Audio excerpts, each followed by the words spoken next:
Bonjour.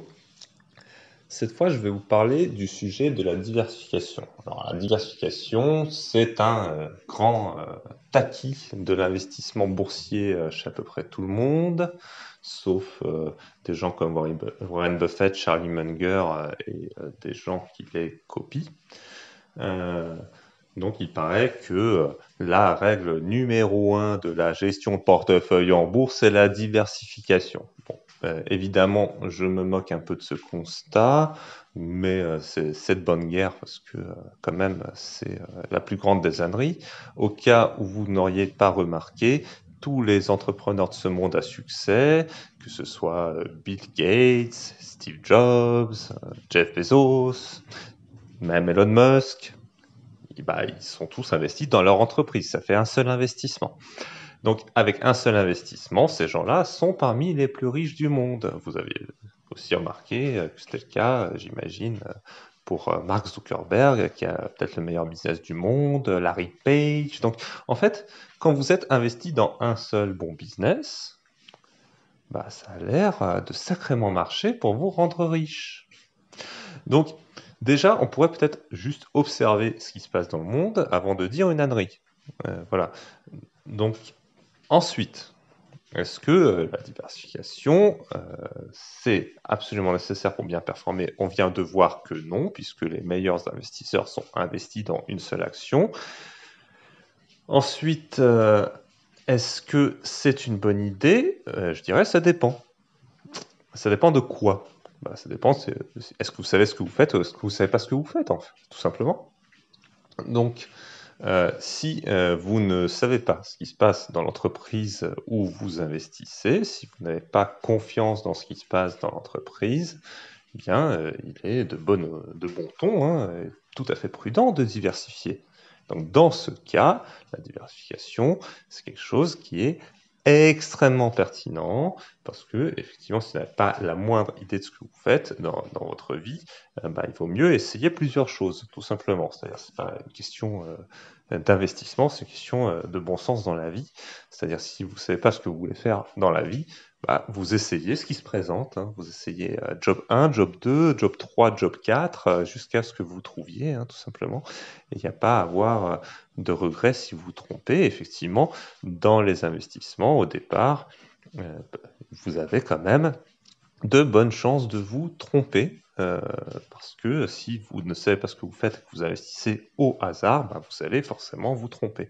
Puis même quand vous pensez savoir ce que vous faites, et ça m'est arrivé, on peut aussi se surestimer en faisant par exemple une analyse à peu près juste, mais l'investissement tourne mal pour des raisons auxquelles vous ne vous attendiez pas forcément. Et donc, vous progressez aussi là-dessus. Donc, ça permet de progresser en termes d'humilité.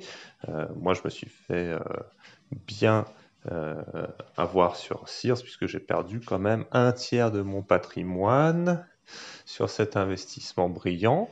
Euh, bon, l'analyse fondamentale n'était pas trop fausse. Je veux dire, quand on a acheté Sears, ça valait bien plus cher ses actifs.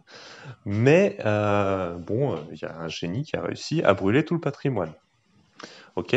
Donc, voilà, je me suis bien fait avoir dessus.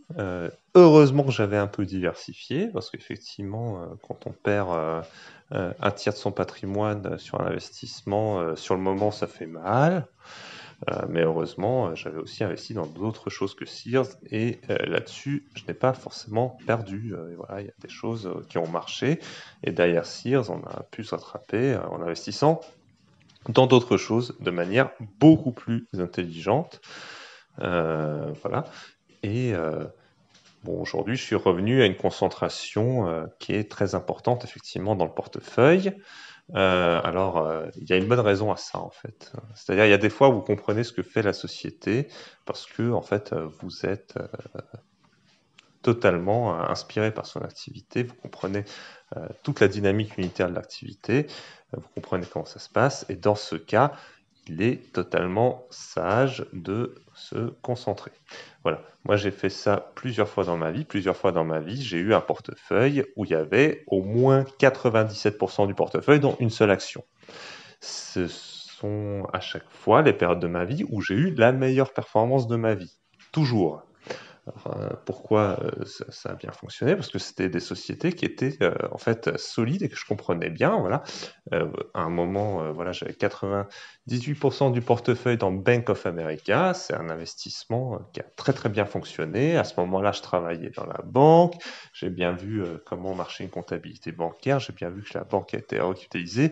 J'ai bien vu que des gens comme Warren Buffett ou Bruce Berkowitz ne racontaient pas n'importe quoi sur Bank of America, et donc j'y suis allé franco, et j'ai fait mon retour sur investissement sur Bank of America en l'achetant à un quart de sa valeur liquidative. Donc ça a très très bien fonctionné parce que, en l'occurrence, je savais ce que je faisais et ça a bien marché, même si c'est une banque, c'est censé être une boîte noire, etc. Effectivement, il y a bien des choses qui sont cachées dans les banques. Je sais tout ça, j'y ai travaillé.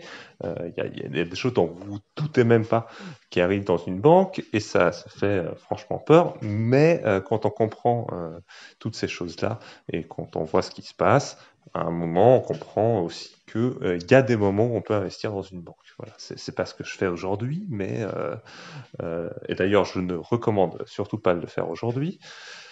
Mais il y a des moments où c'est pertinent, et donc investir dans Bank of America en septembre 2011, c'était extrêmement pertinent. Et voilà, bon, on n'avait mis que 98% du portefeuille, on aurait dû mettre 100, donc c'était une erreur. Mais voilà, c'est pas grave. On a quand même fait un bon rendement sur cet investissement.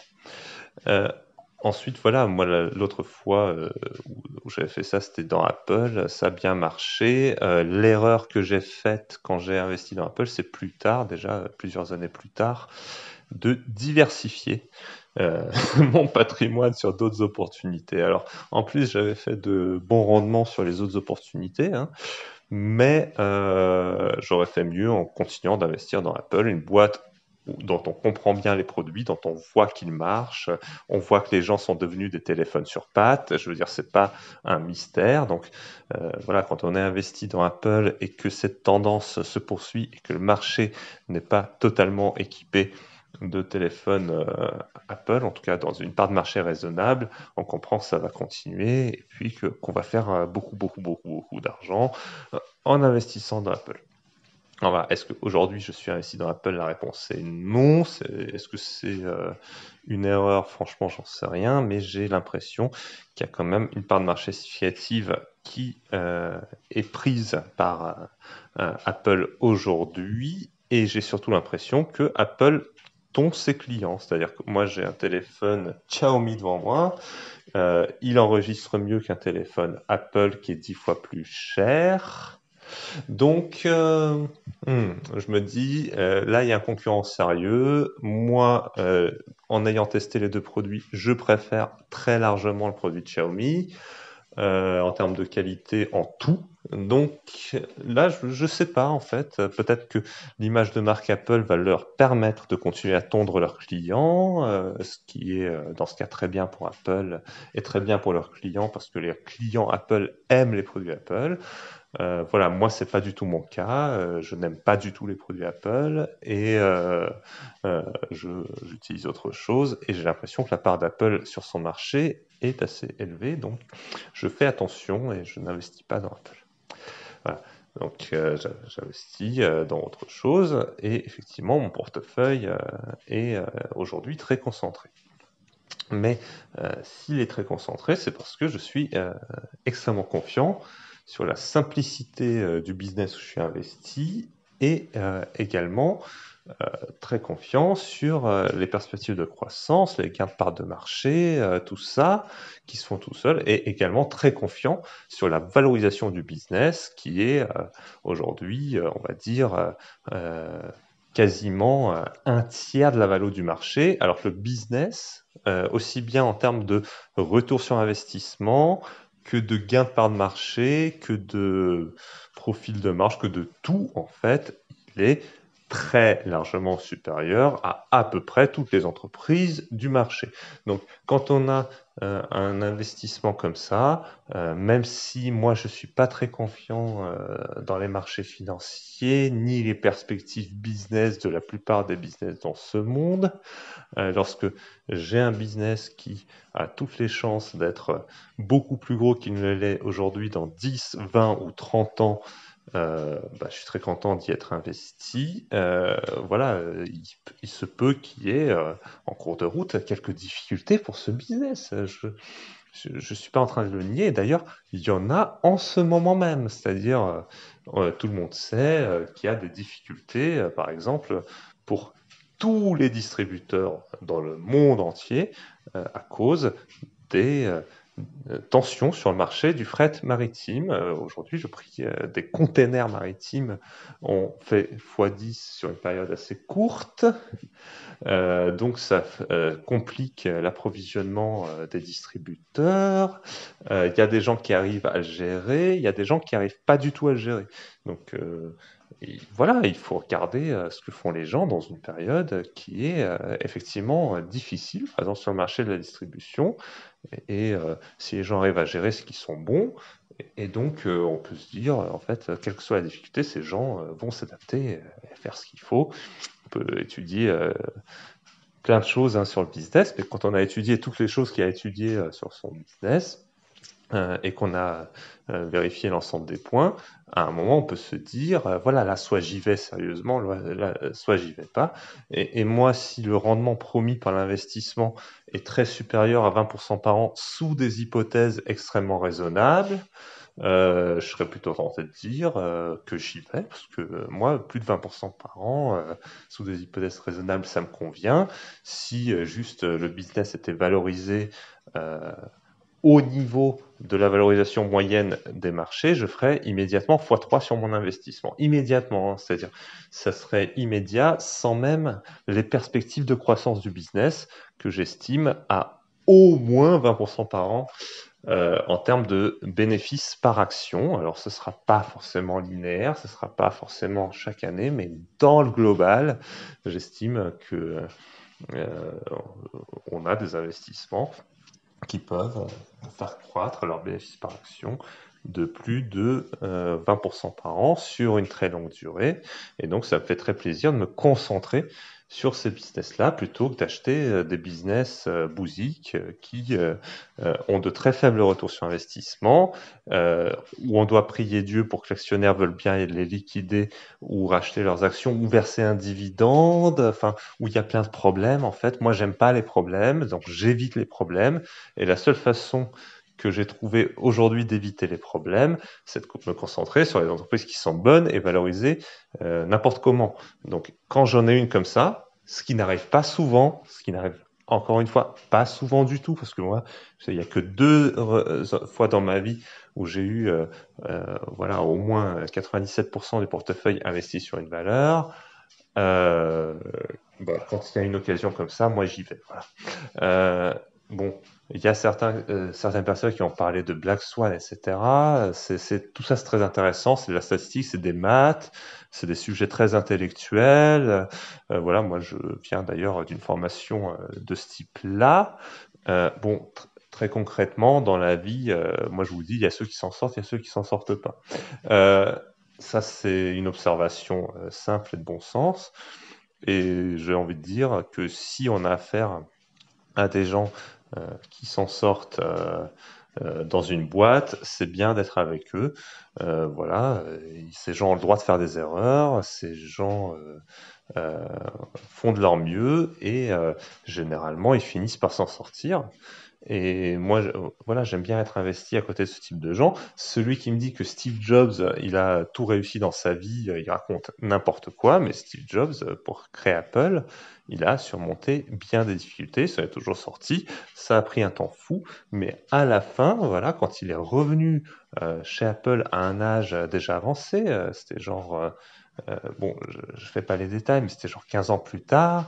Voilà, il lui a fallu 50 plus pour que Apple décolle exponentiellement. Donc voilà, ça, on va dire ça a pris 20 ans pour simplifier, mais au bout de 20 ans, ce type-là, quand même, il s'est amélioré. Et quand vous avez des gens comme ça qui travaillent dans une boîte, qui s'améliorent chaque jour pour essayer de faire quelque chose de leur vie, euh, moi, je suis très inspiré par ces gens-là, et donc quand j'ai l'occasion d'investir dans une boîte qui est gérée par des gens comme ça, qui délivrent leurs promesses, qui délivrent plus que leurs promesses aux investisseurs, qui délivrent leurs promesses et plus que leurs promesses à leurs clients. Moi, je suis très inspiré par ces gens-là et j'ai envie de les suivre. Donc, quand j'ai l'occasion d'investir avec des gens inspirants à un prix absolument ridicule et où je vois au moins 30 années de croissance euh, sur le marché où ils sont, j'ai envie de concentrer.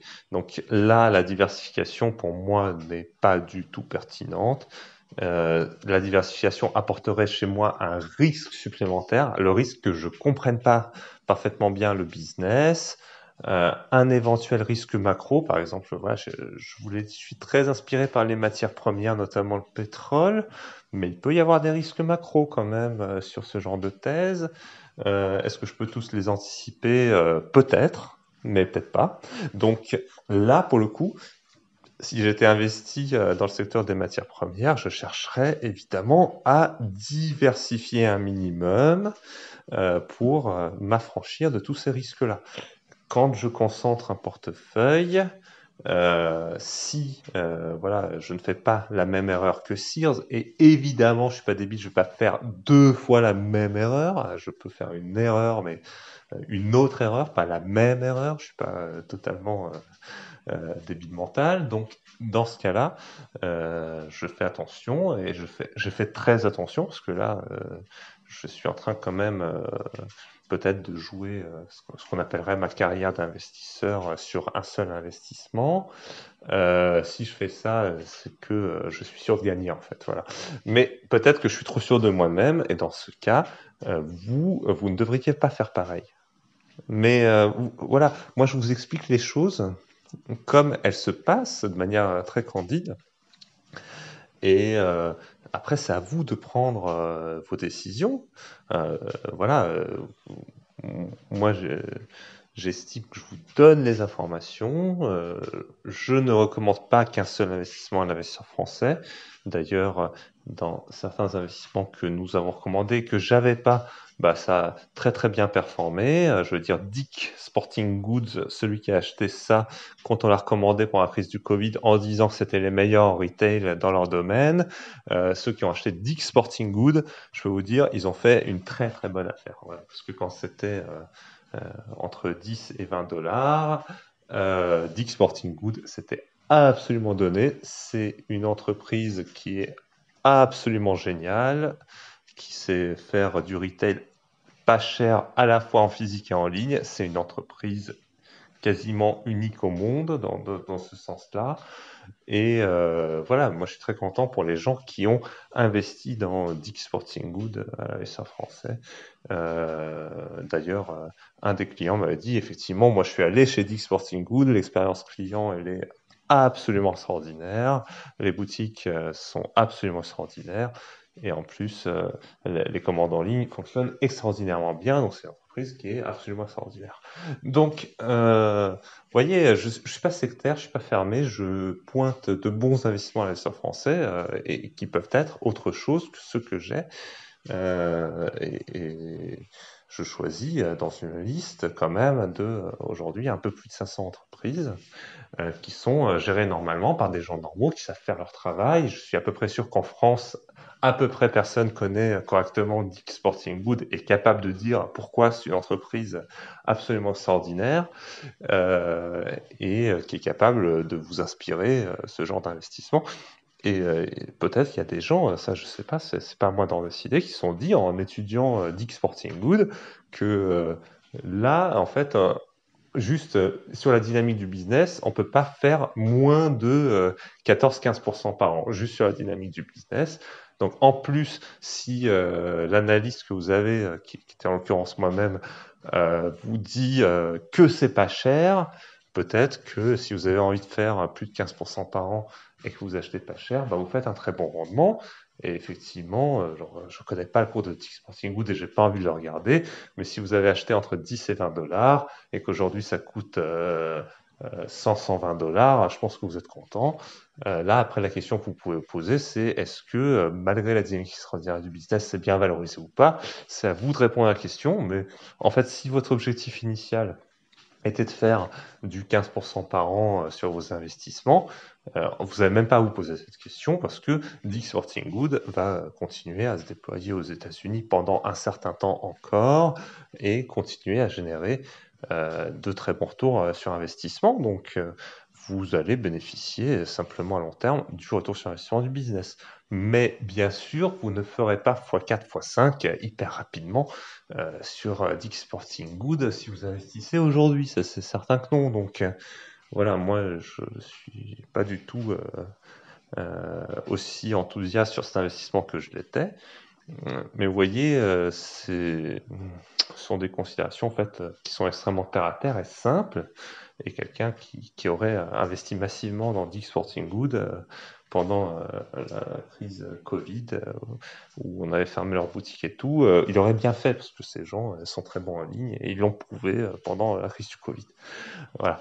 Donc, en fait, quand vous étudiez bien les business, que vous comprenez bien les business, vous pouvez vous permettre de concentrer exactement comme vous le feriez dans un business qui est à vous.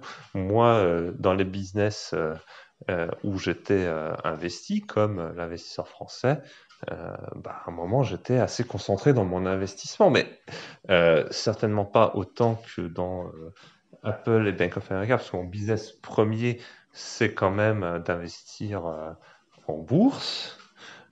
Mais une fois qu'on est dans l'entreprise, on y va, on fait ce qu'il faut pour qu'elle se développe, on fait de son mieux.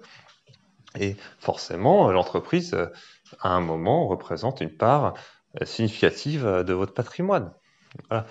Bon, la particularité de l'investisseur français, c'est que moi, je m'engage en fait ne pas garder les profits de l'investisseur français pour moi-même. Donc, soit ils seront investis pour après être redonnés vers d'autres choses à travers les retours sur investissement qu'on va générer, soit ils sont distribués pour d'autres causes. Voilà. Donc, l'investisseur français, c'est pas un véhicule d'enrichissement pour moi, c'est une question d'éthique. Le véhicule d'enrichissement pour moi-même et surtout pour ma famille, en fait, parce que moi, je suis pas trop attaché à l'argent, je suis attaché à rien, en fait. Pour ma famille, le véhicule d'investissement principal, c'est bien la bourse. Et donc, quand je dis notre patrimoine est investi en bourse, je mens pas parce que même les profits de mes entreprises, j'en ai d'autres que l'investisseur français, ils sont tous réinvestis en bourse au minimum et utilisés ensuite à d'autres fins s'il y a des profits excédentaires. Voilà. Donc, comme ça, je pense qu'on est clair sur la question de diversification, pas diversification. La diversification est un dogme en investissement aujourd'hui. Ça, c'est néfaste et mauvais, c'est-à-dire c'est un faux théorème. Diversifier n'est pas la condition numéro un du succès d'investissement en bourse.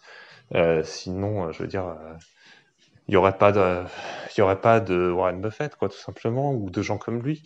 Donc, il faut arrêter de dire des bêtises. Mais diversifier, ça peut être bien si vous savez pas ce que vous faites. Et effectivement, moi, quand j'ai investi dans Sears, j'aurais bien fait de diversifier, ça vous avez raison, mais je peux pas refaire l'histoire. Donc voilà, j'ai perdu un tiers de mon patrimoine, ça m'a servi de leçon. Je continue quand même à concentrer. C'est-à-dire, voilà, pour moi, ce que dit Charlie Munger, ce que dit Charlie Buffett, Warren Buffett, tout ça, ça fait beaucoup de sens, surtout quand je regarde le succès des entrepreneurs de ce monde. Je rappelle Bill Gates, Steve Jobs, Mark Zuckerberg, Elon Musk, Jeff Bezos, etc. Donc, surtout, n'hésitez pas à bien analyser les business et ensuite, selon votre degré d'analyse, de pertinence par rapport à ce que vous avez à dire sur le business, vous choisissez la diversification qui est adéquate. Ça peut être 4 valeurs dans un portefeuille, ça peut être une valeur dans un portefeuille, ça peut être 30 valeurs dans le portefeuille. Moi, si j'ai 30 bonnes idées, je mets 30 bonnes valeurs dans le portefeuille, là, il n'y a pas de problème. Celui qui me trouve dans le marché actuel 30 bonnes idées, franchement, qui me contacte tout de suite, parce que là, je lui confie mon portefeuille et j'arrête de gérer. Voilà. Euh, donc c'est pour ça aussi que je suis pas diversifié. Hein. Je veux dire, là c'est chaud. Je veux dire, il y a quand même une bulle immobilière dans tous les pays développés. Les apparts se payent à 40 fois le loyer à Paris dans certains coins. C'est absolument n'importe quoi. Les crédits sont sur 30 ans, les apparts se payent sur 40 ans de loyer. Donc si ça c'est pas une bulle, je sais pas ce qu'il y en est une. Ensuite, les entreprises SaaS se transigent à 10 fois les ventes. Bon, les services SaaS, c'est bien, mais je veux dire, faut se calmer un peu aussi. Je veux dire, que Microsoft soit bon sur les services SaaS, je veux bien le croire, parce que Word, Excel, tout ça, c'est inévitable. Mais que n'importe quel crétin qui fait du SaaS soit valorisé à 10 fois les ventes, c'est n'importe quoi. C'est une bulle. Il y a Bitcoin. Bitcoin, on ne sait même pas ce que c'est. Les mecs, ils vous disent que bon, c'est mieux qu'une devise tout d'un coup. Euh, bon, c'est pas mieux, c'est pas pire, c'est juste une autre devise qui essaie de s'imposer. Il y a d'autres crypto-monnaies qui sortent, donc vous avez aussi une émission infinie de billets comme pour une devise normale. C'est juste un coup de crayon dans un livre comptable pour une devise normale, mais là, sur un Bitcoin, c'est juste un coup de clavier. Bon, et c'est pareil. Donc, à un moment, on se calme. Je veux dire, un Bitcoin ou une maison, moi, je prends une maison. Hein. Donc voilà, si ça c'est pas une bulle, je sais pas ce qu'il y en est une. Donc là c'est chaud les gars, enfin juste on se calme 2 secondes. Si vous avez fait au moins 20 ans d'investissement, vous savez que là c'est chaud. Donc on arrête de déconner, on se calme et on investit dans des sociétés qui sont des valeurs sûres quoi. Et moi j'en connais pas beaucoup. Donc je peux pas être diversifié, c'est pas possible. Euh, voilà. Ensuite, mon niveau de concentration est peut-être exagéré pour vous, et dans ce cas, c'est pas un problème. Vous êtes vous-même, moi, je suis moi-même, et on est bons amis, il n'y a pas de problème. Et chacun fait de son mieux. Voilà. Donc, je pense avoir bien traité la question de la diversification, en n'étant pas sectaire du tout, puisque il y a des démarches qui appellent effectivement à une bonne diversification. Quand on achète des daubes, bah, il faut diversifier la daube en espérant qu'il y en ait une qui soit pas une daube. Hein, voilà. Donc ça, c'est mieux de diversifier, c'est sûr. Et donc si vous faites du Benjamin Graham, surtout diversifier. Ne me faites pas dire ce que je n'ai pas dit. Voilà. Mais moi, je fais pas du Benjamin Graham, ça m'inspire pas du tout. Je suis quelqu'un qui a été un peu plus entreprenant dans le business, dans ma vie. J'ai un autre parcours, chacun a son parcours. Le parcours de Benjamin Graham est respectable, le mien est tout aussi respectable, et le vôtre est tout aussi respectable. Donc chacun, il fait ce qu'il a à faire. Voilà, ça c'est important. Et donc, voilà, j'essaye pas de vous imposer ma vision. En réalité, j'essaye juste de vous donner des points de vue différents. Et de la même manière, ne laissez pas, en fait, que ce soit moi ou un autre, vous imposer sa vision. Prenez votre vision à vous et soyez vous-même. Voilà, ça, c'était un très bon conseil qui était donné par des gens sages. Essayez d'être la meilleure version possible de vous-même. Donc, c'est des conseils qui sont très bons. Hein. C'est des conseils de Jésus, c'est des conseils de Yogananda, c'est des conseils de Krishna. Donc, ça c'est des gens qui sont un peu plus intelligents que la moyenne quand même. Euh, et c'est pas forcément des investisseurs. Et Warren Buffett, il vous dit la même chose. Il vous dit, voilà, essayez de faire votre mieux. Notez-vous à l'intérieur de vous-même. Donc ça, c'est des bons conseils. Et voilà, moi je vous répète, soyez vous-même, soyez un bon investisseur à votre manière. Ne cherchez pas à être Serge Beninsky, vous le serez pas. Euh, et voilà, ne cherchez pas à être Warren Buffett, vous ne le serez pas. Ne cherchez pas à être Benjamin Graham, vous ne le serez pas. Soyez ce que vous pouvez être, en fait, tout simplement, et vous ne pouvez être que vous-même. Donc, soyez à l'aise avec ce que vous faites et émulez ce qui est bon à prendre chez les autres.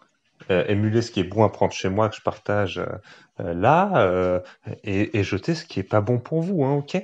Donc surtout, vous gênez pas. Moi, je suis pas en train de vous faire des arguments d'autorité. Je vous pointe juste des erreurs de raisonnement euh, que la foule fait. En fait, si une majorité pense quelque chose, vous pouvez être sûr que c'est faux. Ça, dans tous les sujets de la vie. Donc, quand une majorité vous dit ce qu'il faut faire contre la Covid, bah, vous êtes sûr que c'est faux. Voilà. Mais ça, pour le savoir, il faut avoir un peu étudié quelques sujets de la vie.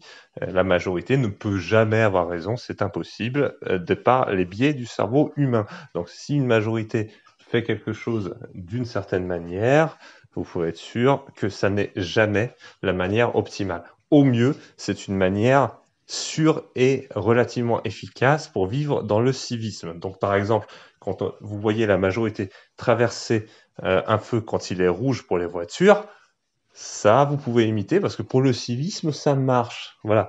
Mais si c'est une question un peu fondamentale, comme la question de l'investissement, la question de la diversification, la question du bonheur dans la vie, vous pouvez être sûr que la majorité a tout faux. Il suffit de voir la tronche des gens dans la rue qu'ils tirent. Vous pouvez dire à coup sûr que les personnes autour de vous ne sont pas heureuses. Ça ne demande pas un QI infini pour le comprendre.